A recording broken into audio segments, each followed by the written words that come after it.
This is the Fighter Pilot Podcast, episode 51. This week, forget the small talk, we're going straight to the interview with a guest many listeners will recognize from his infamous ground speed story.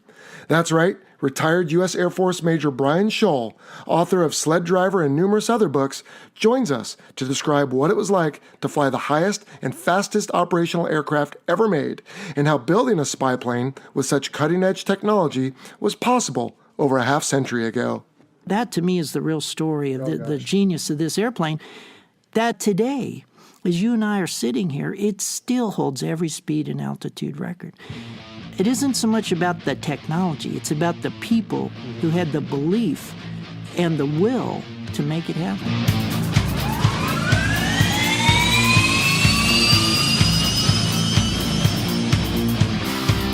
Strap in for the Fighter Pilot Podcast, the internet radio show that explores the fascinating world of air combat, the aircraft, the weapon systems, and most importantly, the people. Now, here's your host, retired U.S. Navy fighter pilot, Vincent Aiello.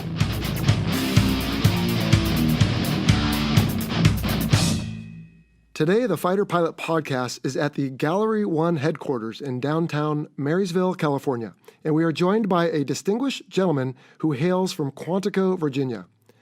A 1970 graduate of East Carolina University, after college he joined the U.S. Air Force and trained as a pilot. He flew 212 close air support missions in the Vietnam conflict before being shot down towards the end of hostilities. He crash-landed his AT-28 Trojan and was severely burned in the ensuing fireball. Crawling from the wreckage, he was rescued by a special forces team and evacuated to a military hospital in Okinawa where the staff did not expect him to survive. Following 2 months in intensive care, he was transported to an American hospital where he underwent 15 surgeries over the ensuing year. Hospital staff told him he was lucky to be alive and that he would never fly again. Undeterred, he underwent months of physical therapy and evaluations before eventually earning a flight physical, allowing him to return to active flying duty in the Air Force. He went on to pilot the A-7D Corsair II and A-10 Thunderbolt II. Towards the end of his career, he was able to pass an astronaut-equivalent flight physical with 0 waivers, enabling him to fly the SR-71 Blackbird. He retired from the Air Force after 20 years of service and over 5,000 hours of flight time. His comeback story from laying near dead in a Southeast Asia jungle to later flying the world's fastest, highest-flying air-breathing jet has been the subject of numerous magazine articles and an inspiration to many. Now an accomplished photographer and keynote speaker based in Northern California, he has appeared on the History Channel and is a recipient of the Spirit of Freedom Award. He has authored several aviation-themed books, including in-depth accounts of the U.S. Air Force Thunderbirds and Navy Blue Angels, having flown extensively with both. However, he may be best known for his first-hand account of piloting the Blackbird in his book, Sled Driver. Ladies and gentlemen, it is my honor to welcome to the Fighter Pilot Podcast retired U.S. Air Force Major Brian Shul. Brian, welcome to the show, sir. Thank you very much. Glad to be here. Awesome. Well, thank you for having me here in your gallery. This is amazing. And when we're done, we'll take a few photos maybe and a quick video of what you've got going on here and what's coming. But it's just a real honor to finally meet you. Well, thank you for coming, and happy to do your show. Great. You know, your amazing story of tenacity, persistence, and grit is well publicized in print and on YouTube. How did spending a year on your back in the hospital, to paraphrase your own words, shape you and your outlook on life, Brian? Well, the most obvious thing it did is give you a different perspective on life altogether. Whether you wanted it or not, you were going to have a different perspective. When you lay on your back for a year and you're not doing all the things you normally do, you come to some new realizations about what's really important in life. And it's really not about the money, the car, the house, the awards and medals and status and rank. It's a lot about just getting out in life, doing stuff you enjoy, feeling the sun on your face, being able to do for yourself. And it just changed your whole outlook on what was important and what you really wanted to do in life, and how short and tenuous life really was. Oh, yes. So it changed your whole outlook on in so many levels that the thrill of actually getting out of that place And not only just getting out, but to be able to go back to your life and go back to things that you love doing. That was a gift, and it's a gift you never stop being thankful for the rest of your life. Well, I can imagine. And while it comes in no way close to your experiences, for sure, some amount of determination was required simply to align the two of our busy schedules.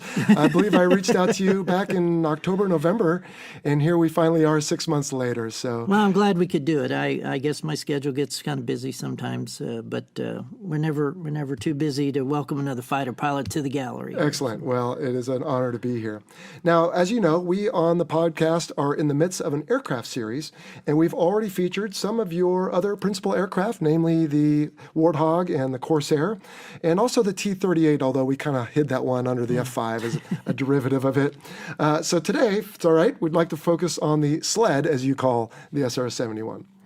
Now, normally we begin by asking what the subject aircraft was designed to do and what it does well, but in the case of the Warthog, we jumped straight to the gun because that's, of course, the most distinctive feature.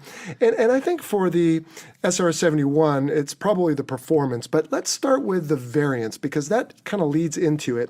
And if I understand my research correctly, it all began with the A-12 ox cart. Does that sound right? That's correct. The Air Force itself did not support the program initially, but the CIA was very interested in having a high-altitude, high-speed photo reconnaissance that was much superior to anything satellites were doing at the time. Or the U-2. Absolutely. Okay. And it could go into hot areas. So those first CIA guys were pretty brave dudes to get out there. And during that whole Vietnam War, a lot of the photos that you saw of Haiphong Harbor, those were not satellite images. Those were all SR-71, highly detailed photos. And they did a lot of good. And so that airplane was already put to use. And then, of course, they were going to cancel the program and change everything. And then they came out with the Interceptor.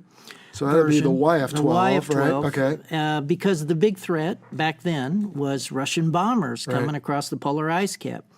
Well, that technology quickly changed to ICBMs being the threat. And so the Air Force had initially made an order for 90 of those interceptors. Can you imagine a ramp with 90 Blackbirds out there on it?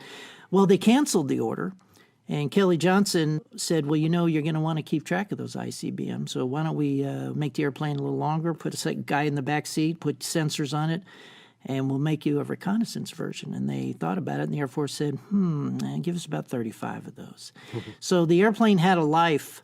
At every turn, it was always being canceled, like, too much money, I don't know if we really need that kind of thing. But from 1962 to 1990, this airplane did more to shape the foreign policy of this nation than you can imagine, and it did so much good for the Joint Chiefs Staff, the Pentagon, the President. 6 different presidents it served. This airplane behind the scenes really was, I always say, the most remarkable jet of the 20th century. Right. And I will leverage, if I may, some of your talks that are on YouTube for the listener who hasn't maybe listened to you or been familiar. There are talks there where you go into great detail about flying for President Reagan, for example, almost literally, and some of the missions you did. And so we will assume some level of knowledge there. But getting back to the A-12, on the show, we had a whole episode on the terminology that is used as far as A in this case. I mean, was there anything attack about the A-12, or how did they come up with that? No, and I don't know Lockheed, how they numbered or named their airplanes at the time. It was certainly not an attack airplane. Right, but, because it was a reconnaissance aircraft. Yeah. Right. But then the Y, of course, Y means prototype. So the YF-12 was a prototype for an interceptor. Right. And then the SR-71 came along. I think they just, the A was just, first in a series type thing. All right.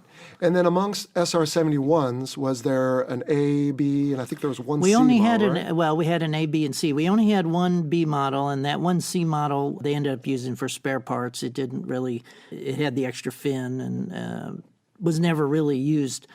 But the B model, they had 2 of them. One crashed, and that was our trainer. That was a very important aircraft, because as a pilot, those first 6, 7 flights that you did were not with your backseater. They weren't that brave. They you had to get checked out on landing and air refueling. So it had a raised cockpit in the back. It looked kind of funny. But they also used that airplane to fly all the dignitaries that came out, like Chuck Yeager or congressmen and senators who got their Barry Goldwater got his flight. And this helped us keep the airplane alive in Congress and everything. And because the airplane was so secret, a lot of people didn't know about its capabilities and how valuable it was. So those little dignitary VIP flights were very important. So the B model was a very useful airplane to have. We had one of them. It's where you did your check rides and your...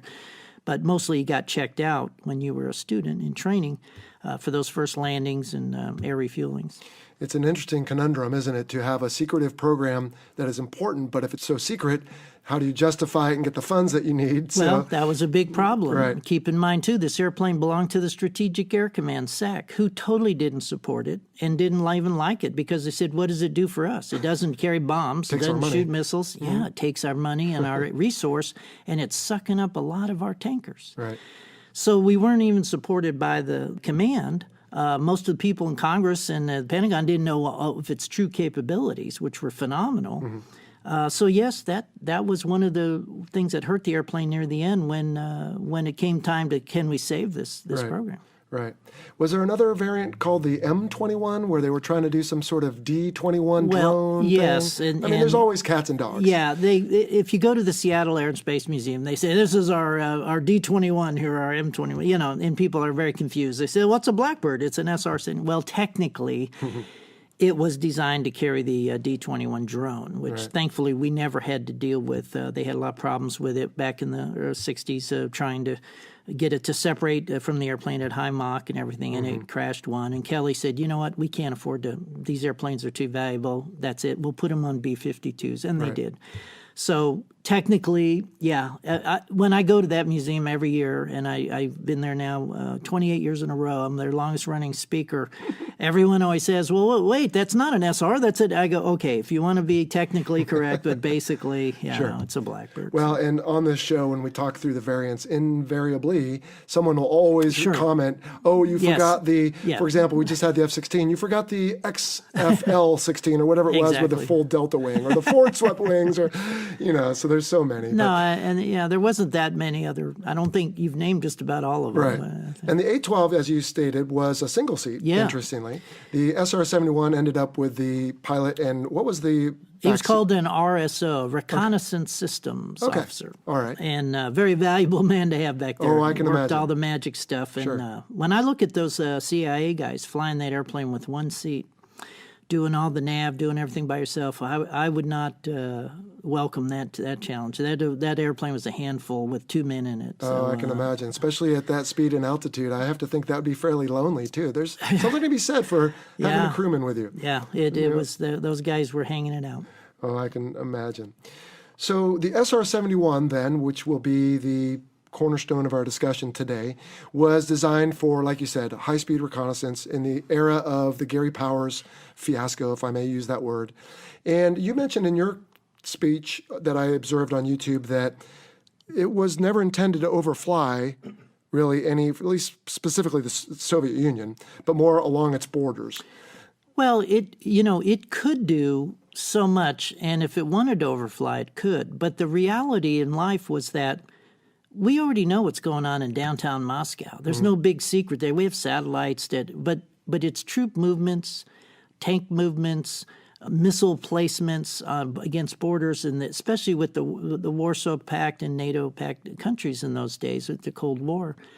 That was what was more critical to us to want to know about. So we really didn't want to provoke any more than we had to. Right. So it was very common. We would fly right up against the borders of town. People always say, "Did you fly over the heart of Russia?" We didn't really need to. There's a lot of nothingness in the country of Russia there to see. Parts of it. But there's a lot of interest when there's a massing of armor or missile batteries up against West Germany from East Germany. So those are things that we looked at routinely. Plus, you can be told with your your RSO to go hop in and go, whereas reprogramming a satellite can be very difficult. Not only that, we could be at the exact time of day, the angle of camera, the shadow, and with impunity regardless of the threat. And that's the one thing this airplane gave the Joint Chiefs. They loved it. And to be honest, I hate to say it because I hate saying anything good about the Navy, but the biggest user and the biggest supporter of this program was the United States Navy. See, we didn't do anything for SAC.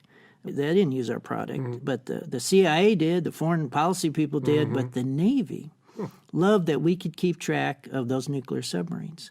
And that's a lot of our missions up in the Barents Sea and up by the Arctic Circle and all were strictly submarine tracking. Okay. And when this program was being canceled near the end of its life, everybody was going like, well, yeah, I guess so. The Navy said, please do not cancel this program. The Navy was our biggest supporter Really? because they were getting the kind of data they could never get from satellites. That we could look through weather. We had this kind of sensors. Now, the airplane, I would say it's a 57 Chevy. It was a 59 designed airplane. But the sensors, every decade, boy, they had Star Wars technology they put on that airplane. So we had cameras and sensors. I could read your name tag. But the Navy said, please don't cancel that because they are giving us the best imaging. We kept track of those Soviet submarines. Well, I suppose you could also make a case for they were getting it probably for free. So if they were willing to pitch in some money, maybe. But anyway.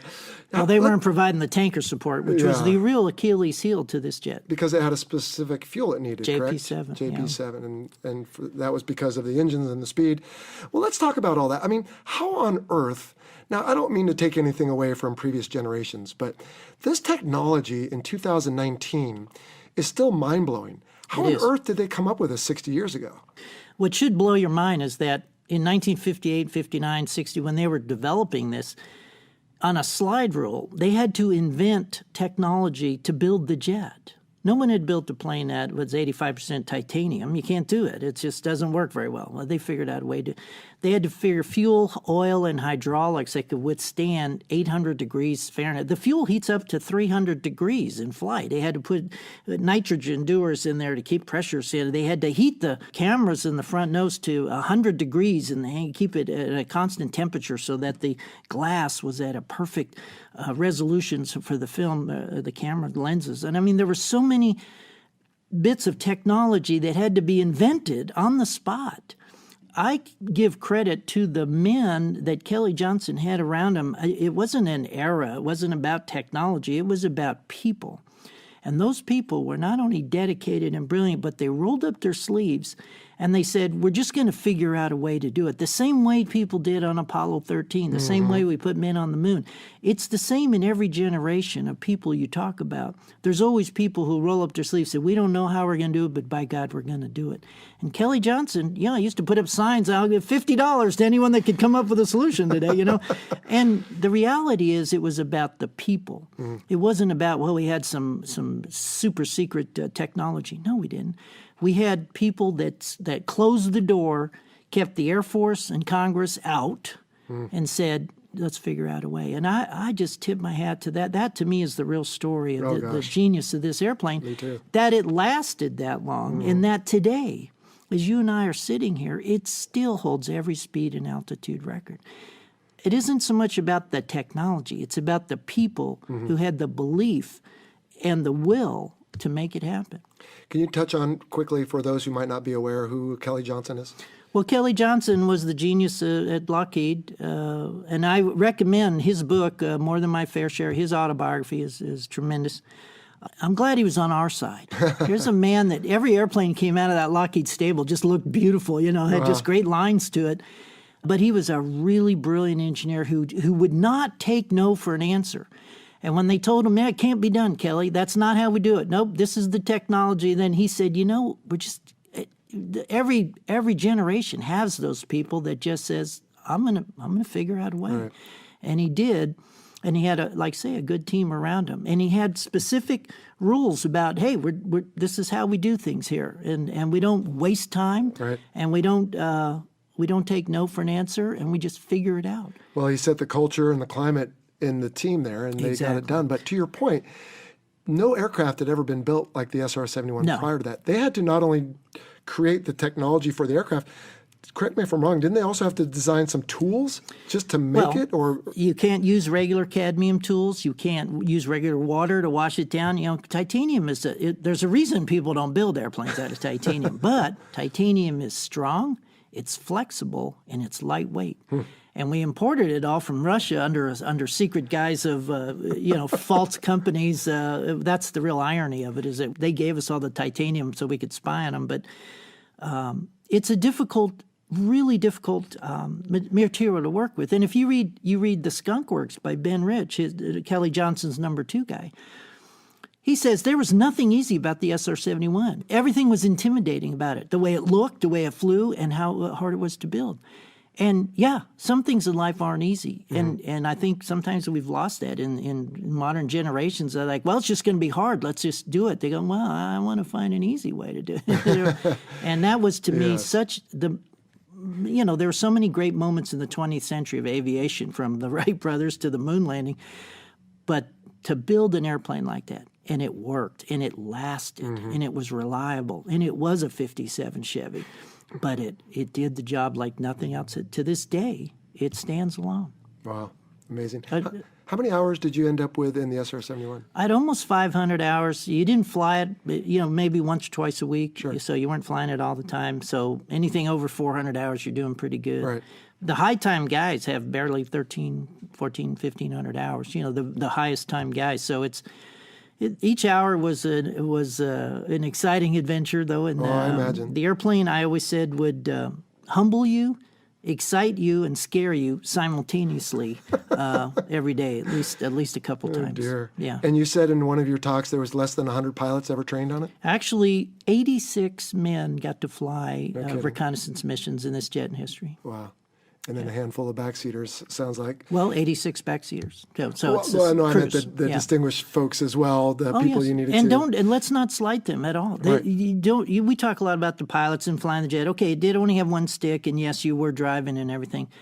But as I often say in my talks, that guy in the back was the heart of the mission. He's running the navigation, he's running the sensors, he's running the cameras, he's doing it. And I used to joke, and I say this in my talks, is that if we were ever shot down, I always say, Walt, you're the spy, I'm just the driver, And the fact is, though, it was a 2-man mission, and that's why they teamed you up with a backseater to where you flew every mission with that same guy for 4 years, because you had to learn to communicate effectively between cockpits. And if you look in that airplane, both cockpits are radically different. Wow. They don't even look the same. So when stuff's happening in the front and you're trying to convey that to the man in the back, you have to be able to speak in languages that he's not seeing that gauge. And that was the hardest part of the training program. And that's why the training program takes 1 year. Wow. I think my A7 was 4 months. It was 1 year. And part of that is, it's a lot of 6 months of simulator time, but it's learning to communicate effectively when emergencies happen, because there's no minor emergencies at Mach 3. Sure. I mean, you better get on it right away and know what to do. And to coordinate that between cockpits was one of the challenges of that whole training program. Oh, I can imagine. Yeah. And, of course, being crewed up, when Walt was sick, you were sick, right? When you had duty, he had duty. That's did true. you ever fly with someone else? Very rarely. Okay. One time Walter did fly with another guy. I was gone. And then one time I had another backseater. And I will tell you, it was so different. Yeah? It was like, is that how? Well, you're reading the checklist too much to me now. We had our own way of doing things, because there was a lot of leeway about how you wanted to do stuff. In the climb, what checks do you want to hear? There was so many. I mean, the checklist was pretty thick. So, yes, it was different, and you loved having it was like you were mated to that was your wife, and don't give me any spare wives out here today. I want that one. Goodness. Oh, I can imagine. You talked about the records, and I think if I remember correctly, you made a comment at one of your talks about being at roughly 90,000 feet in Mach 3.3, and the jet still had more to give. I mean, do you suppose one of the 86, 87 pilots, perhaps even you, holds unrecognized speed and altitude records in this aircraft? Absolutely. I have no doubt about it. The jet would always go a little faster if you'd let it. And the real limit was, of course, the compressor inlet temperatures, the equivalent airspeed. You didn't want to get it too low. So they're the limit. The airplane won't go Mach 6 and go into orbit or anything. It's an air-breathing jet. And I have to always remind people this when they try to compare it to an X-15 or think it's a rocket or something.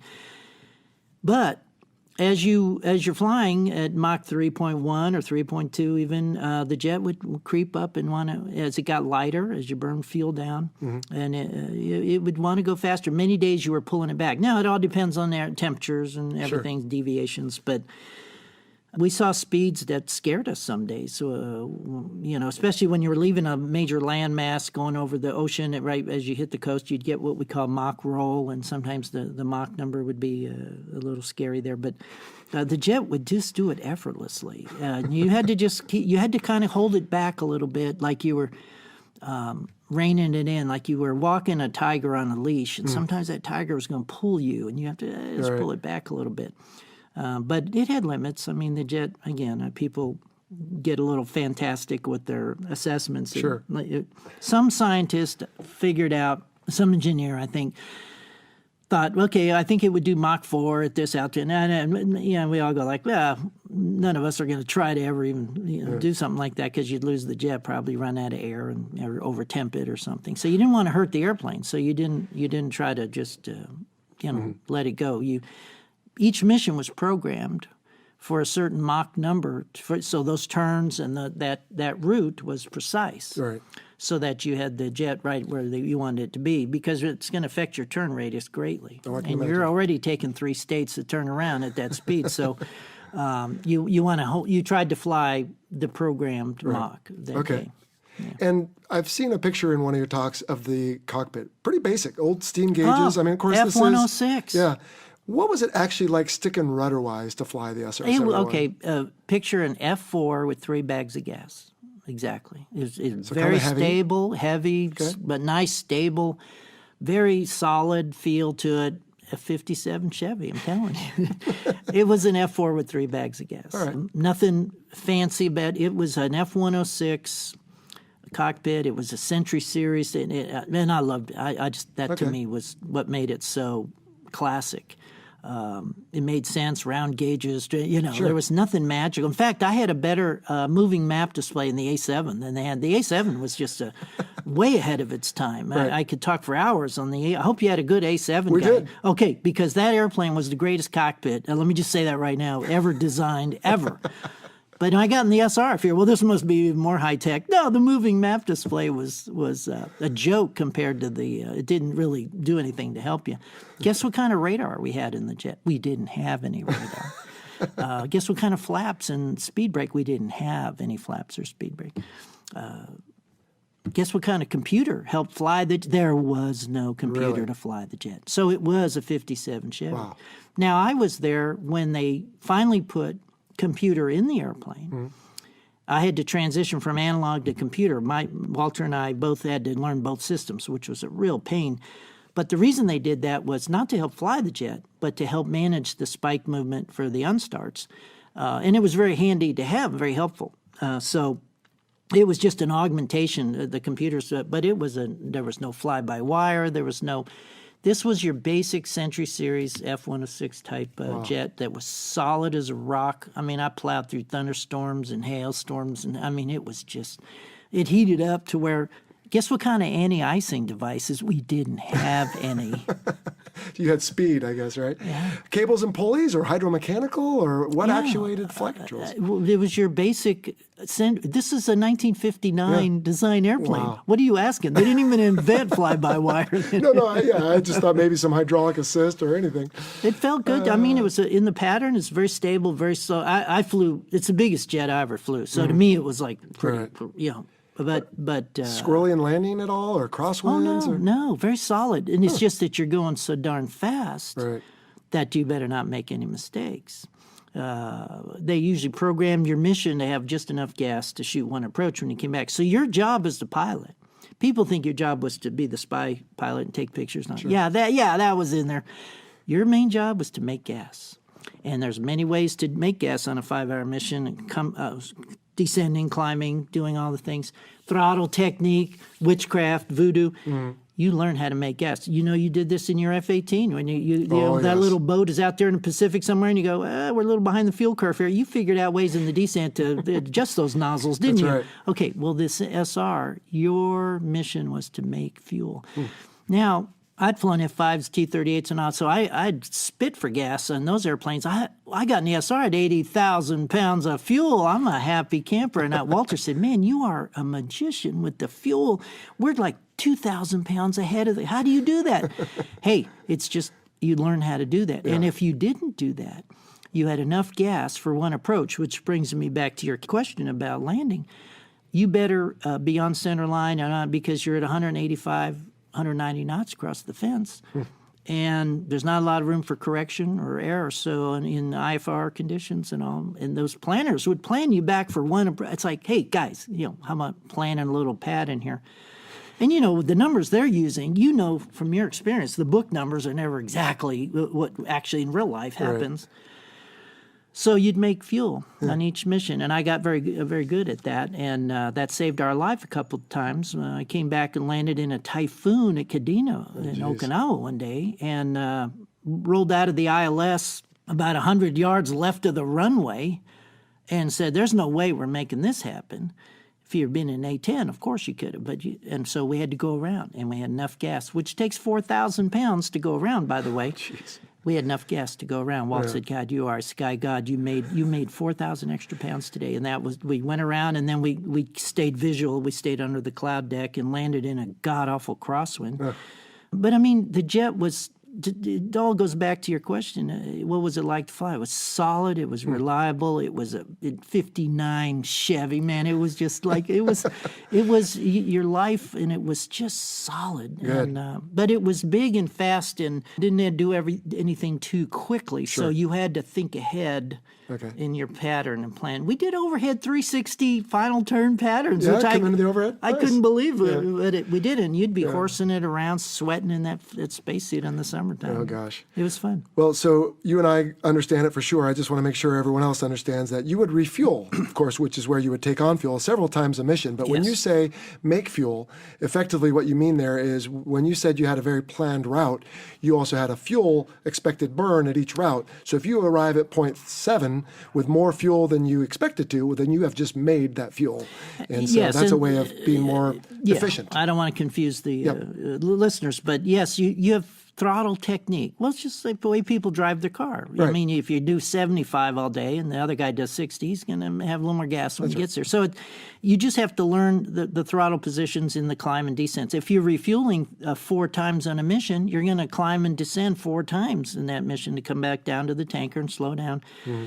And you're burning, like say, you're going through about 15 or 13,000 gallons in an hour and a half. Oh, So you better be really judicious about how you modulate your afterburners and your climb and descent. Speaking of performance, was there a G? I'm sure there was a G limit. Was it ever a factor? What was it, if you're willing to say? Very low G tolerance. The jet, I don't think I ever pulled over 3 or 3.5 Gs in the airplane. Maybe 4 one day. Okay. But it didn't want you to pull out Gs. And it wasn't designed for that. But in the event that the Soviets ever did figure out how to get an interceptor or a surface-to-air missile to you, I'm guessing that would have been useful. No. If you were fired at, the jet was not a turning airplane. Mm-hmm. It just wasn't. You're going to crack the airplane right before the wing started. It had that long fuselage. You're going to crack it. Huh. Your speed was, now you can make a little turn with that speed to confuse the missile. He has to lead you by 30 miles, and he's going to burn out of fuel. But you're not. It's not a turning airplane. So speed was your defense. The highest G load was if you did a bad landing. The thing went to like 4 or 5. But no, you most of our turns were planned at 2.5 to 3 G turns and stuff. And most of that was in the Eastern Germany and West Germany.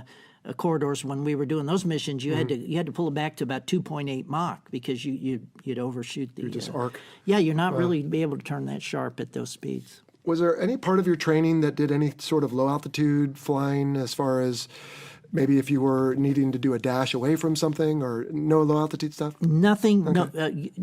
No stall series. Never learned how to stall the air. Just do not get below 290. Okay. No stall series. Right. No acrobatics whatsoever. No, I would think not. No low level. But the big thing was you were limited to 400 knots at low altitude. because of the Q limit. So at 400 knots at an air show, if you come by real fast and you pull, you could get 6 Gs on there, but you crack the spine of the airplane. Down low, boy, you lit the burners on a cold winter day at Beale at sea level. Mama, you are along for the ride. If you want to know what it's like to taxi out in a AA fuel dragster someday, and you're going to get on a winter day on the runway with the SR, and I think that's why someone started calling it the Sled the first time. That is a great feeling of.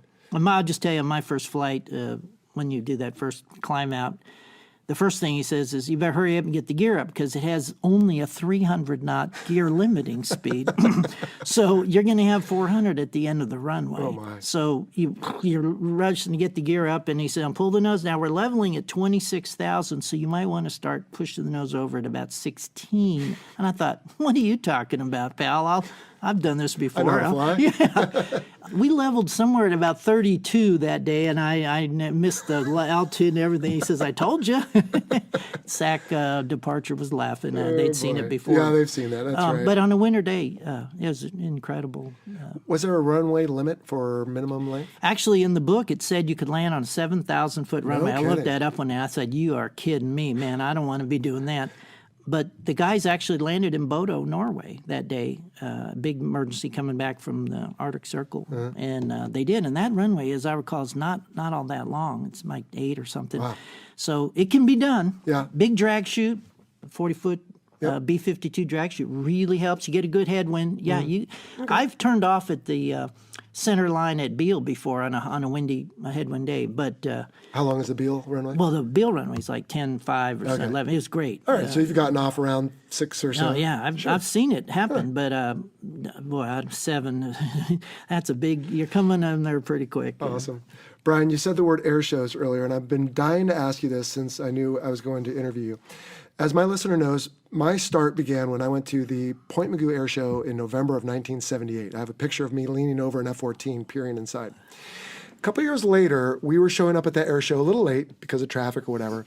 As we're walking in, my brothers and I, young aviation enthusiasts, we swore we saw an SR-71 go flying by. Is there any chance, I don't know what years you flew this, but is there any chance you were flying, or do you know of the SR-71 making an which air appearance? show was this? The Point Mugu Air Show down in Oxnard? Yeah, they did fly when it wasn't me. I believe an SR did make an appearance at Point Mugu at one point quite some years ago. Because that was in the, 80, 81, and to us, it was, you'd see in a drawing, you'd heard something, but it was still well behind the curtain of secrecy. And that was just amazing to us. We were cursing ourselves for being late and only seeing it from the parking lot. I remember the first time I saw one at an air show. I was sitting on my A-10. We took 2 A-10s from Myrtle Beach to the Cleveland National Air Show, which is quite a big show.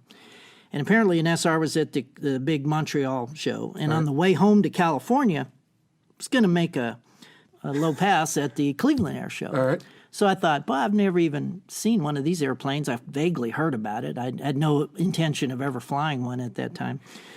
And I was sitting on my A-10 all fat, dumb, and happy. We're pretty cool. The kids are loving the A-10. We're letting them climb up the ladder and everything. And somebody said, yeah, there's going to be an SR. So here he comes, gear down, all slow, making a nice low approach. And I thought, well, it's a big deal. It's just a big black airplane. Just doesn't even have a gun. Come on. And just flew by nice slow. And then all of a sudden the nose pitched down, the gear came up, and then 2 giant plumes, and burner came out and shook the ground, and that nose went straight up. And I thought, you move an airplane that big at that level, that angle, and that speed, and that was impressive. I thought, wow. That planted a seed in you, didn't it? Well, not that I wanted to fly it at that moment. I just thought, man, that is impressive. The thing about the airplane, and I say this in my talks, is you didn't hear that airplane as much as feel it. That decibels of those J-85s, they never made an engine like that, and that's the only jet to ever use a J-85. Really? The Navy had their chance; it could have used it, but those programs were canceled, and they had this big, fat, beefy, burn gas, go fast, make noise jet engine sitting on the shelf. And Kelley said, "Give me that one; it'll eat rocks." Yeah. And that jet, when you heard the burners light on that airplane, it shook the ground and it rattled your skeletal frame if you were standing near the runway. And because I used to do that at Beale when we were mobile crew, when they would take off, I'd get out of the car just to hear it and feel it. And Walter would sit in the car and say, man, I'm ruining my eardrums on that one. And the sound penetrated your body in a way that was painful for just a moment, but yet exciting. Glorious. And, glorious pain. We're just insane, but no, we have a God, sickness it was in that regard. we all do, of us.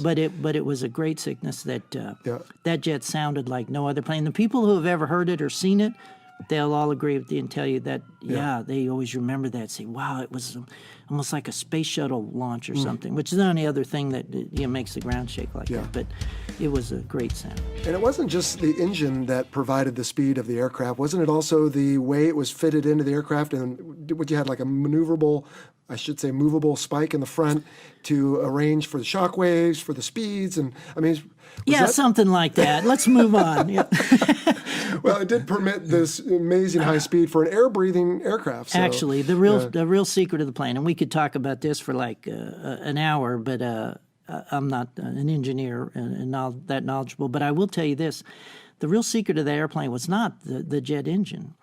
It was the spike inlet system, and that's where Ben Rich writes a lot about that in his book, The Skunk Works. Those people were ingenious that they said, okay, there has to be a way that we can go where other jets can't go and sustain it. Everybody can go Mach 2.4, 2.5, and then three things happen. They run out of gas, they burn up the compressor, and they run out of air. They choke on the air. They just can't. They overheat. They just can't do it. Right. So they figured out a way to reposition the shock wave around the intake, around the engine, and dump it back into the burner section. This is simple history major talk now. This is not engineering talk. And dump it back into the burner section so you got free ram air. So it's not a ramjet, but you're recollecting the ram air in the back end after it's heated. Wow. And now the jet engine's providing only 20% of your thrust at Mach 3. And this was such an ingenious design, but it required two spikes moving simultaneously, evenly, and very precisely. And I can to this day tell you 1 5/8 of an inch per tenth of Mach number. Those are numbers you will never forget the rest of your life, because they better move. And you had two gauges, or one gauge with two needles. Right. And those needles better stay overlapped, because if they don't, the dreaded unstart. Now, an unstart is not a failure of the engine. The engine keeps running. The unstart is the spike starting of the shock wave. It has to go back out, recapture the shock wave, and then start out. Well, now if you have one spike like this and one spike back, you've got a yaw moment 18 feet apart. Have you ever seen hydroplane boat racing? And when one does this and they flip up and then they disintegrate, disintegrate is the word. So your biggest nightmare in the simulator was learning how to control the spikes. And now they're automatic. They move, but that needle, you can take them manually if you have to, God forbid. So, but what was happening was, if you look at the inlet, those tips are really sharp. And they start moving aft at around 1.6 Mach. And it's a beautiful thing while they get 26 inches deep, they get full aft. That's when the jet is you're burning so little gas. You're burning less gas the faster you go because of that design. So you're getting all this free ram air. And they figured out a way, let's make that air work for us without the engine having to work. The engine's providing 20%. It's the most incredible design for 1960. And you go like, wow. And when you look at the charts and diagram, it all makes sense. You try to explain it, it's like, I need a PhD in engineering. But as a pilot, so what you were doing as a pilot, you were deciding how much air to spill. You had little vent doors. If you notice little vents on top of the inlet, your job as the pilot was to play a little Russian roulette every day about, okay, do I feel lucky today? How much air am I going to spill out till the doors start closing? Oh, gosh. Because the more accurately I can do that, the better gas I'm going to make. And if I don't do it accurately, when I get that unstart, I just lost 2,000 pounds of gas. Now, drag, gas, critical. One degree of rudder movement is drag. You're losing gas. So everything was about making fuel. So you'd play this game every day based on air temperature, compressor inlet pressures, Mach number, everything. And to make that as efficient as possible, there's a little shifter. Then once they got full aft, you were a bullet, except faster. Wow. But it was the inlet system. You were very correct. The engine itself was just a big, beefy, F-15's got big, beefy engines too. So is MiG-25, but they can't sustain Mach 3 for an hour and a half, can they? But they burn up. So the inlet system was the genius of this airplane, and the thing no one could copy, duplicate, never figured out. That was the heart of the system. It was the headache for the pilot. It was what caused unstarts sometimes, and it's why they put computers in the airplane finally in 1983 just to help that problem. It's how you lost some early jets with the early guys. That early CIA guy, they never found a piece of the jet. They never found him anywhere out there in the Pacific. Really? To this day, and we're pretty sure it was a catastrophic unstart, and at that speed, it just disintegrates. On that note, just out of curiosity, when there was a mishap, was there a team of folks that would descend on that to try to preserve, whether it was the cameras or the technology? Yes. I mean, I have to think so. Yes. Do you think, speculating now, do you think that was part of the reason you didn't fly over the Soviet Union is we didn't want to take the chance of them parading like they did with the U-2 that they shot down? Probably. I won't presume to guess all the reasons went on in the decision making, but it could have been, but it was not necessary in so many ways of what we really wanted to be looking at. Right. But if it went down in Arizona, boy, there was a team out there. You bet. Lickety-split. Well, they lost that last jet right at the very end of the program over by the Philippines. Subsonically, guys jumped out, were both okay, and the jet was right there in a couple hundred feet of water right off and they had a recovery team. Got every piece of that, yeah. No, it was, but, people would look at that technology and go like, God, this is like ancient technology. It's just wires and gauges. There was nothing. But it was that inlet system.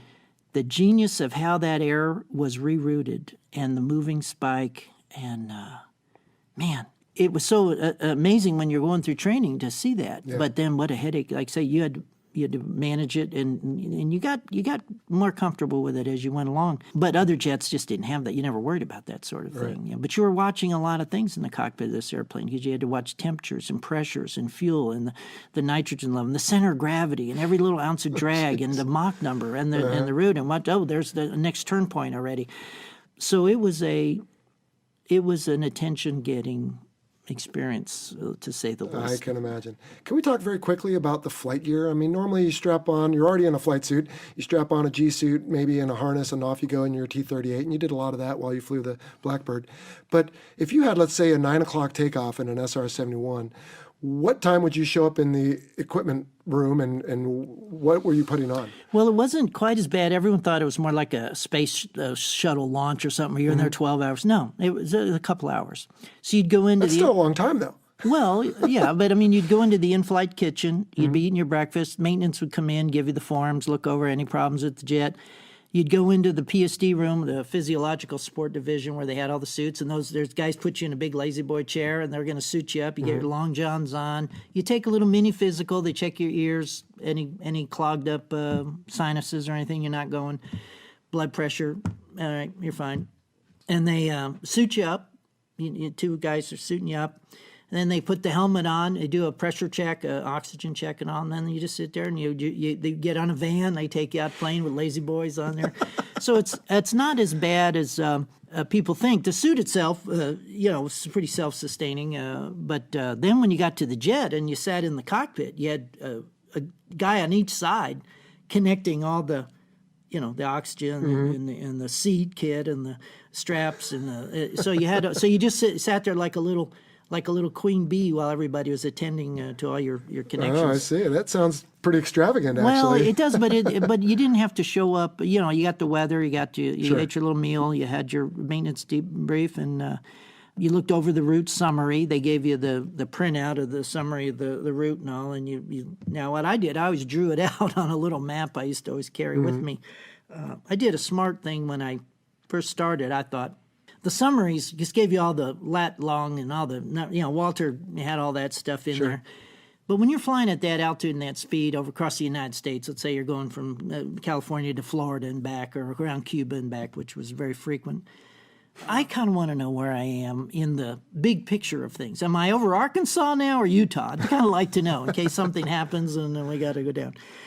So I went to the library and I found a geography book that had a picture of the whole United States with every state that was about the size of my kneeboard. And I made a copy of that. And so I made a whole bunch of copies of it and had it every state. So every time we had a route, I'd take a little marker and I'd go, this is exactly where you are at each of these checkpoints. And then here's where my divert.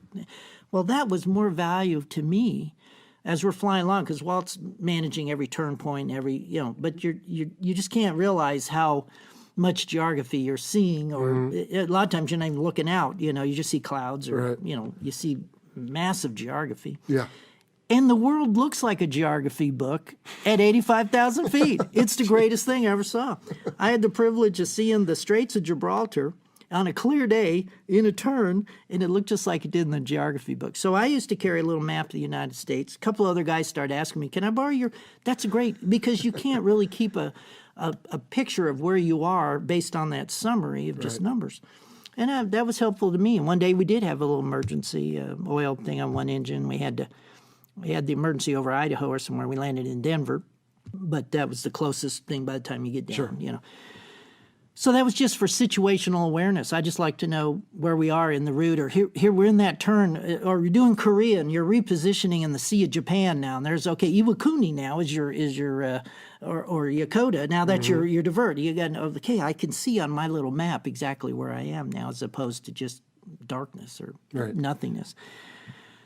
So it was. You learned a lot of little techniques in the airplane, but it was a magnificent airplane. And the greatest part of it, and people always ask me, was that fact that you were doing a real mission. It meant something. You were making a difference in the world. We beat communism. We won the Cold War.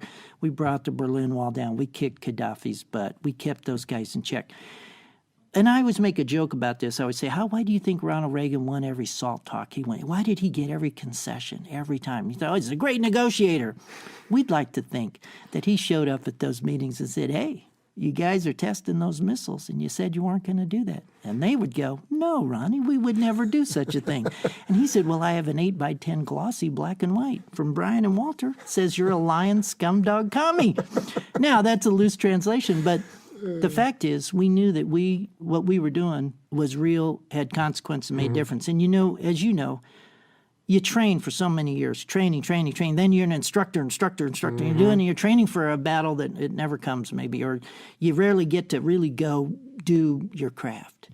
And we were doing something real, and that was very satisfying to know that. Oh, I'm sure. No, we have spoken of that before on this show, where I say it's a lot like being on a football team and all you ever do is scrimmage. Yeah. You'd like to play a game, or maybe you don't want to necessarily play a game, but if a game's going to be played, you want to be in it. Well, and I'm not saying, I'm not provoking that. I wish we had more wars. Right. That's my point. I like that I didn't have any weapons. I wasn't provoking any war. We were just keeping them in check. And we were calling their bluff. And we're saying, no, we got the picture. Information. Yeah. Speaking of weapons, so the YF-12 had I believe it was called the AIM-47 Falcon, predecessor to the AIM-54 Phoenix later. But other than that, you had speed as a weapon? My weapon was my pocket knife on my spacesuit. Not even a 9mm? Nothing. Wow. Nothing. Yeah, it was probably going to be a liability. No pill to take if I were shot down. Right. Nope, everyone always says that. Urban folklore? Big folklore, Okay, gotcha. But here was one thing I will tell you. In the Strategic Air Command handbook, and I've never read this anywhere else. When you're a new student in training a new plane, you read the big -1, and you're reading all the B-notes and the nitty-gritty. And, well, this is the only Air Force book I've ever read where it says, you will go down with the airplane. At no time will any part of the airplane ever be allowed to fall into enemy hands. And if it means you go down with the plane, you will. I've never seen them write that. And they're like, yeah, well, wait a minute. I didn't make choices. This here, maybe I want to eject that day. And they actually wrote that in there. So that's how important the airplane was. You could train a new crew, but we can't build another SR. We couldn't. McNamara destroyed all the forging, pressing, and everything, and said, we don't want anyone to ever, and they couldn't. And you could never, the vendors that made all those special parts and tools and equipment for it, they're all long gone. It's like people, can we just get it back into? Oh, my gosh. No. So it said you will give your life for this job. I thought, wow, there's a bold statement right there. Yeah, well, that puts things in perspective, going back to that word for you, and the severity, or not the severity, but the consequentialness of your mission, for sure. And we felt good about it. Yeah, good. Well, you were making a difference. When you're training, you feel like you're making a small difference on a tactical level, but you were making a strategic difference, and that had to be fulfilling. Well, and there was so much going on in the world in those days, with the Gaddafi thing, and it was like Reagan took a stand. Yeah. We loved that guy because he really he made us or allowed us to do stuff with the jet, and he liked that it carried a double sonic boom. There was a sonic boom that came off the spike and the nose of the jet. So you got a ba-boom, and he liked that, and they heard it. The bad guys heard it. There was no secret that the jet was over. It wasn't like a surprise, like, oh, I wonder if an SR is flying over. They knew it was there. They could see the heat source, I'm sure, but they heard it, and he liked that a lot. And he'd send us on some missions where we go, we kind of did that area twice. Yeah. That's called a message. Yeah, that's right. And wow. that was one thing you don't have with satellites. The airplane was his big stick, and we were proud to bring the sound of freedom to those people. Oh, it was a statement. And you mentioned in one of your talks about this, so many hundreds or maybe thousands of missiles fired at it, but no successful engagement by... Over 4,500 missiles were fired, and not one piece of one was ever hit. No aircraft intercept? No aircraft was ever lost to hostile fire. Oh. Now, a lot of people tried to intercept you, yeah. Now, one thing we did do, since you're a Navy guy, I guess I'll point this out. We used to go down and say, all right, we got a little concerned about some of the new MiGs doing zoom climbs with these new missiles that are head-on and, had a head-on capability. We went down China Lake and said, all right, you guys, Navy guys, attention. We want you to shoot us down. We're going to give you our altitude, speed, everything, and we're going to go straight and level, and we're going to make this the easiest shot you ever have. We want you to zoom climb your F-14, whatever, and shoot us down. They go, okay, it's great. And we did it with the F-15 also. And it was really good because he gave us such confidence. They came back and they said, wow, you know what? It's just so amazing. We have you, we don't have you. It's like the gate, he said, you're in the gate, we got the launch, we got the target, and then it goes like that. It said it would take a golden BB. You feel pretty confident. It's such a tough shot. I got to lead you, and then you're through the gate so fast that we felt I had a little more confidence about that. I will tell you a little funny story. One day we called the Navy F-14 guys, and we said, okay, we did that. What was your data today? He says, oh, yeah, we shot you guys down twice today. And we had to tell him, we didn't even fly today. We were calling you to schedule that was a Navy guy. Yeah, we shot you down twice today. We didn't even fly.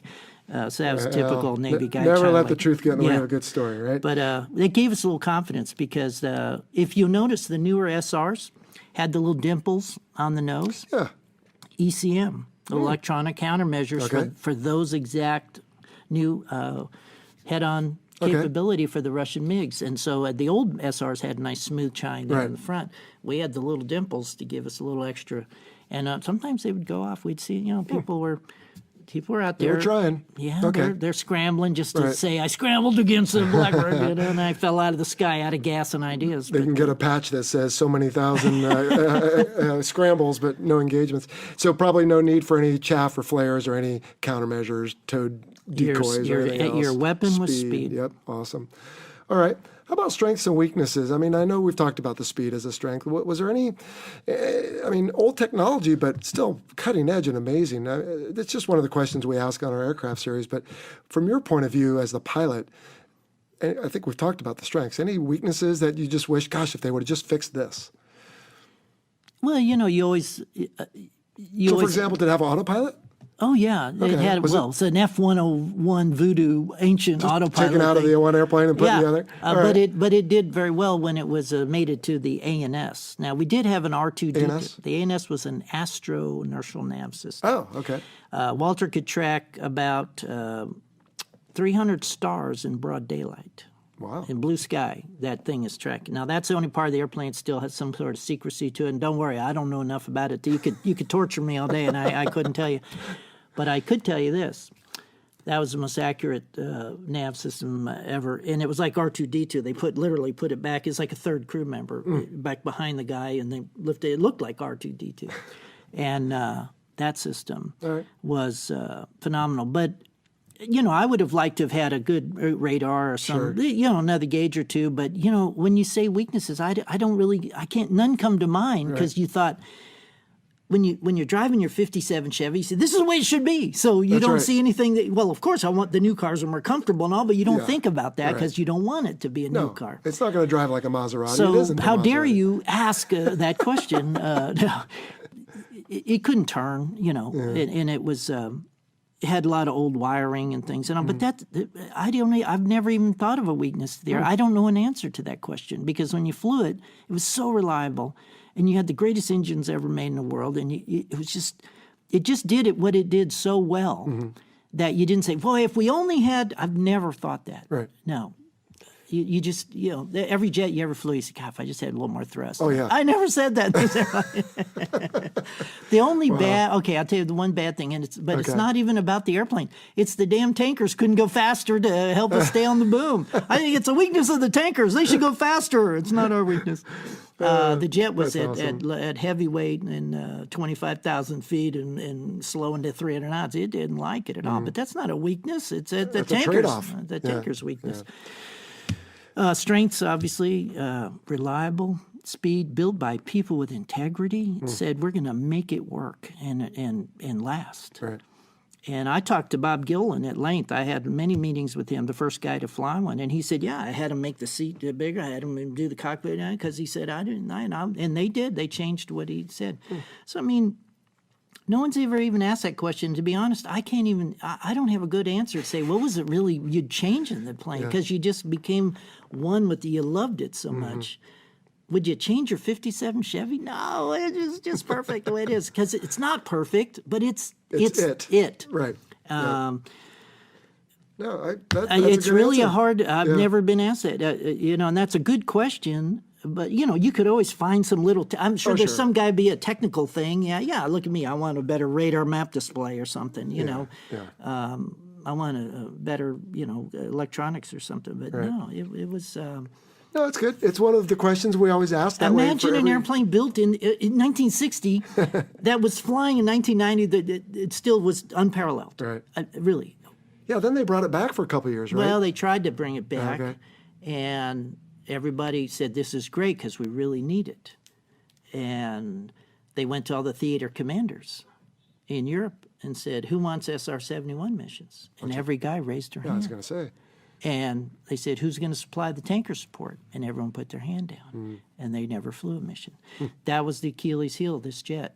The real problem is you never built the super tanker that we were supposed to build way long. When Boeing and Lockheed had that big political scandal, the super tanker never got built. And because it didn't, you're still flying KC-135s out there. And guess what? You don't have that many of them. And so when they said, who's going to provide the tanker support? As you know, you flew in the Gulf. Every guy and his brother is up there sucking gas on every tanker available. The SR can't have 4 tankers now dedicated with JP7 out over there. We just didn't have the resource. So that was it's like, hey, no tankers, no mission. That was the weakness of the system. Did they ever advertise a cost per hour for flight operations? Somebody told me once $100,000 an hour. Recently, I read somewhere it was $1 million. I don't Well, know. it depends on how much you want to include in that, of course. Well, but and there was a lot of people involved with every mission. Right. People out there help you if you want. I mean, stuff you didn't know, like don't ask, but just go to this frequency. If you. One day, Walter was on that frequency, and we're flying past Norway or somewhere, and some guy started talking to us. It's one of the ground people. It was a very covert, very James Bond thing. I mean, there was stuff you don't need to know. Okay. good, that makes it easier. Yeah. Well, what about, this is another dumb question, Brian, but... Well, you've asked it's- many today. I know, thank you. I want to stay on my roll here. Notoriety. So we ask often where, for example, in the F-14 episode, where is someone seeing the F-14? Duh, the movie Top Gun. I remember when I was a kid in the 80s, there was a TV show that came on for a while about some dad who was also an SR-71 pilot. Do you remember any show like that? But otherwise... Oh, yes. No, it's Called to Glory. Is that what He it was was? a U-2 pilot. No, we all watched it. It Okay. was in the 80s. Yeah. Called to Glory with the guy, remember the guy he played on Coach, tall guy. Oh, yeah. Called to Glory. And what it was one of my favorite actresses, the girl played his daughter. Gosh, I can't remember her name now. It'll come to me. I should have told you I was going to ask you this. Cute blonde. she went on to good movie star fame. She played with Nicolas Cage in that Drunken Vegas movie, whatever. But she played the daughter in this movie. And he was a U2 guy. And then one day they said, we have a new airplane for you flying. They opened the hangar door and there was an SR in there. But there weren't episodes about the SR. It was just that was kind of the end of the show. Okay. And here's a little addendum to that story. All right. One day, Walter and I take a T-38 out and back from Beale to Edwards, just to gas and go. We had to pick up some documents there from the Palmdale guys. And we land there at Edwards. We're getting gas and go, and we're walking down the ramp, and in a hangar, they're filming an episode of that show. And the star of the show, what's his name, is sitting right there, and he goes, so we walk in just to watch, and he goes, hey, stop, you guys are like the real guys. He saw our patch. So we're sitting there talking, and the film crew's going, hey, we're burning money. That's Here we right. have film. He wanted to talk to us, and so we interrupted an actual shoot of some scene in the hangar where they're doing, and we thought, what are the odds of fun?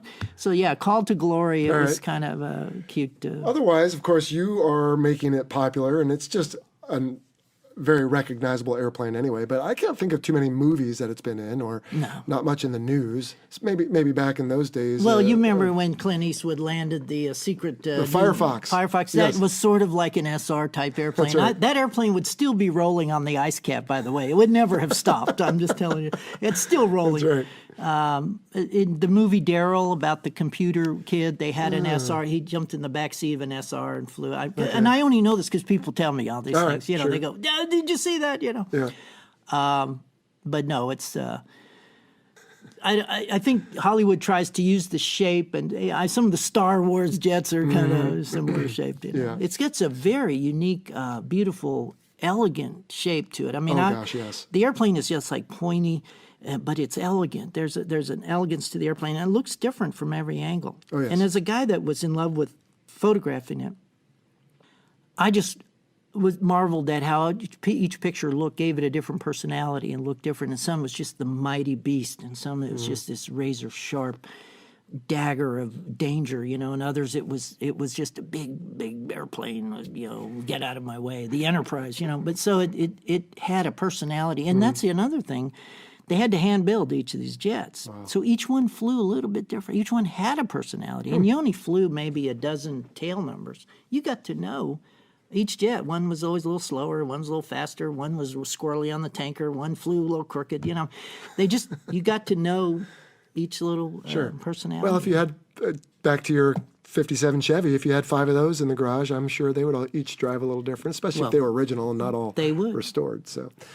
Well, Brian, we normally wrap up with a good sea story. You have provided several, thank you. But I want to specifically challenge you, if I may, on the veracity of your ground speed story, because you talk about an F-18 guy in there, and I need to represent here.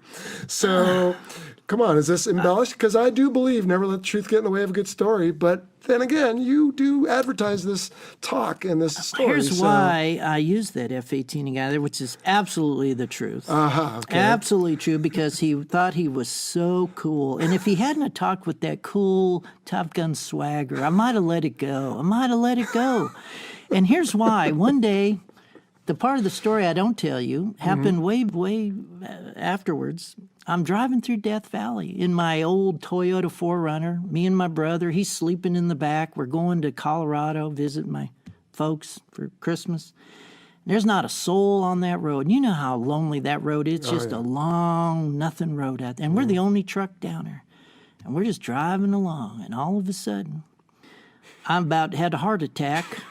I felt a shock wave on the roof of my truck. I thought my truck was going to break in half, and an F-18 had just flown about 10 feet over me in full burner, and I saw it, and of course, right in my window, and the guy came in, and I thought, so that's what you guys do out here, huh? And then I talked to some of my Blue Angel friends and other F-18 friends, and I find out that, it's kind of a common thing to be going real fast out in that part of the country some days. So was it, when I heard that on the radio, I thought, well, that guy is feeling his oats because he's just the fastest military jet, and good for him putting down all those little Piper Cubs.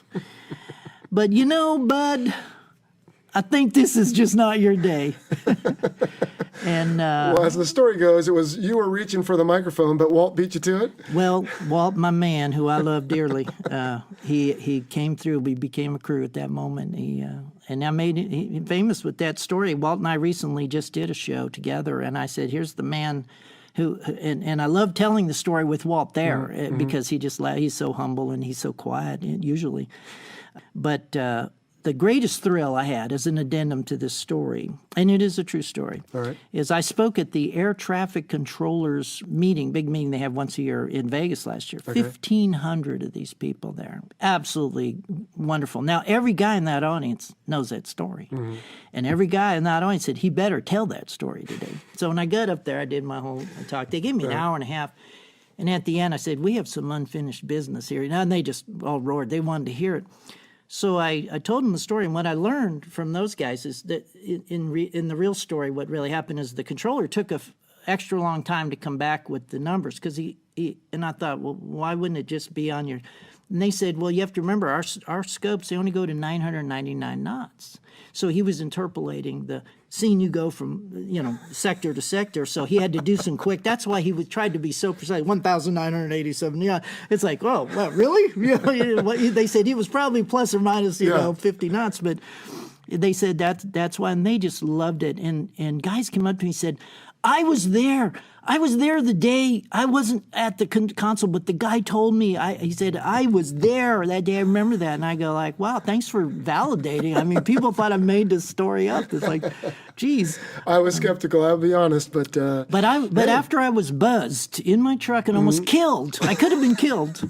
And I thought that was the coolest thing. I got out of the truck and I'm just going, yes, sirree, Bob. I would have done the same thing in my jet if I saw that lonely truck out there. Awesome. So it was one of the things I will say, as on a serious note, never in my wildest mind did I ever imagine I'd be 30 years later keeping the history of the jet alive in the way that I do. And I like to take a pride in the fact that I do it in a non-technical way, in a humorous way, and in a very informative way. And because I love the jet, I have a unique set of slides, and I never imagined this would be what I would end up doing. But I was very proud when Walter Boyne, one of the curators of the Smithsonian Air Museum, who's written like 50 books on aviation and everything, listed Walter and I as one of the top 5 SR-71 crews in history. And everyone said, how did they get on it? Because all the other 4 were record holders, the guys that set all the records, the early guys, who should have been on that list. And I said, yeah, what are we doing on that list? And he said, they have done more to keep the history of this jet alive in such a good way to the masses than anyone else and through their books and their talks. And I thought, wow, he's a historian, he gets it. And I never imagined, it wasn't my mission, but I think I do a lot of, I joke a lot, and people think I don't take it seriously sometimes.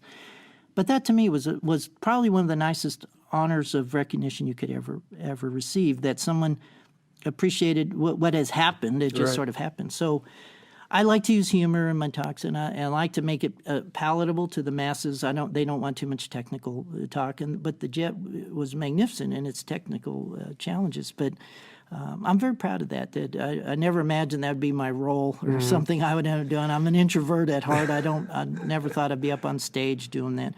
I was really honored that he would say something like that. Well, you should be proud because you have an amazing story. I mean, you have your comeback story, which it's amazing just to survive, let alone fly, let alone astronaut, flight physical with no waivers. Yeah. And then you had these opportunities and these amazing experiences in the SR-71, and now you're sharing it. So I agree with him. And people have to know, like you started this whole show off with, is that I have a different perspective. So it's not like, ooh, look at me. It's, wow, I'm the luckiest guy in the world. And I'd love to share the story with you because I'm still in awe of the jet and what I got to do and the fact that you people want to even hear what I'm talking about here. Well, this is a real thrill and honor for me because I remember building scale models of the SR-71 when we were kids, and I always had a hard time getting the vertical stabilizers to fit just right because you had to glue them at an angle, but they would fall over if you let go, so you had to hold them. That's right. I built one too, and it was and then I got glue over on the wrong part, and I couldn't wipe it off. But man, just what an amazing aircraft, and what an amazing story, Brian. So thank you for taking the time with us today. And I could go on and on, but I want to be respectful of your time. As I warned you, though, we have two final questions. The first is, what does the future hold for you? Well, I would like to write some other books. I'm deep into my nature photography, specifically birds. I am staying around flight by observing nature's pure flyers now. So I spend many hours out in the wilds photographing birds in flight. And I will tell you, it's been extremely rewarding. I want to do some books on that. I want to get my gallery finished. I'm still putting it together. I'd just like to, I have about 3 or 4 books in the works that I'd like to do, and they have nothing to do with the SR-71, really. But just there's other chapters in life. To me, it's my bird photography and writing, and maybe some of the writings about aviation and things. But flight is an amazing thing that man doesn't really fly. He builds machines that fly, and he sits in them. But the birds really, every feather, a flight control surface. And so future-wise, I'd like to keep speaking as I've been doing for a while anyway, and it helps fund the gallery. Sure. But I really got into the outdoor photography and everything, and I would just, as you get older and life goes on, you get more at peace. So you just seek the peace and calm more of life than all the things you did. You look back and say, I can't believe I was crazy enough to do all that stuff. So I think I've gravitated more in this era of my life towards my writing and my photography. And that's why I live in a nice small little town. I kind of hide out here, so you found me. You somehow managed to... Well, I've been bothering you for several months now, so I appreciate you not slamming the phone down on me. No, you do have a good thing going here, and you certainly have a knack for the photography, as I can see just by looking around your studio here at some of your amazing images. So we will, the best we can, link to you on our website here. You are available for hire as a speaker, correct? I am. I get calls all the time from small groups to real big conventions. I can't do them all, but I don't do them for free. Right. But they fly me all over. I'll be in Columbus, Ohio next week doing a big convention. All right. So it's kind of fun, and you never know what group you're going to end up to. And what I think the most fun for me has been the deep appreciation Middle America has had for this jet. They still want to hear about it, and they still love it. And I go like, wow, I thought we were the only ones that really loved it like that. But people, it's just very rewarding for me to see people embrace that piece of history. Right. It's not about me. There's this expression, you climb the mountain so you can see the world, not so the world can see you. And I kind of feel that way. It's like, wow, I can't believe we did all that stuff, and I'd love to share it. And I'm glad that people are receiving it so well. It's rewarding. It's never about the money or the stuff. Life is just so much more than that. Connections and relationships. Good. Well, thank you very much for that.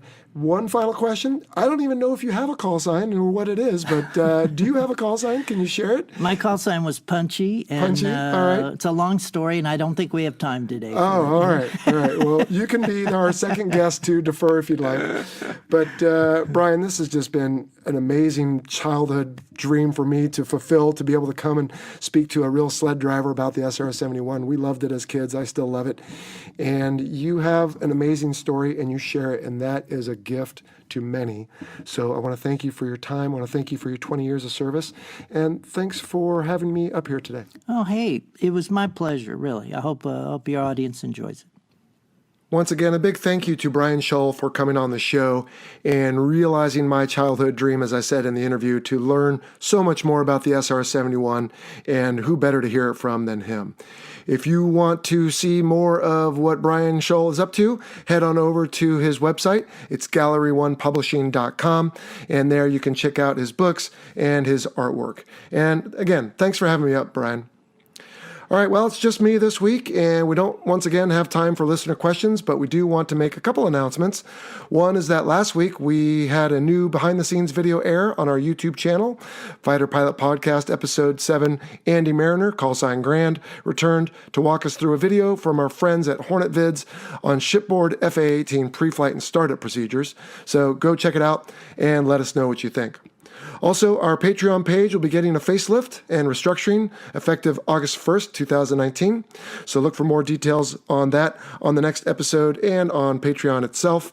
And of course, this is the point in the show where we always like to announce our new division leads, which is Ike, Clay Meisner, Dyslexie, Michael Friedman, and Jesse Rudd. We have a new strike lead, Joe Campbell, and a mission commander promoted himself to air boss, and that's Magpie. You've heard us refer to him before. Well, we want to remind the listeners that the views expressed in this presentation are the personal views of myself and my guest and do not necessarily represent the position of the Department of Defense or its components. Well, we'll be back next time with another look at a fighter, and hopefully Sunshine will be back to help out with that. In the meantime, we're going to leave you with a new song our musician Jaime Lopez created for us, this being our first type of aircraft like the SR-71 on the show. So enjoy that, and we'll see you next time here on the Fighter Pilot Podcast.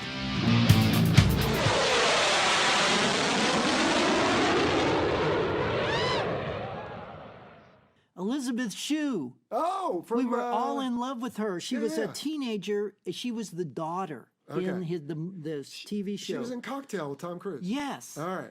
She was so cute. I'm proud my dad is an Air Force pilot, and all this shit. Yeah. And Okay. who's the other Cindy guy? Pickett was the mom. All right. Craig T. Nelson. Oh.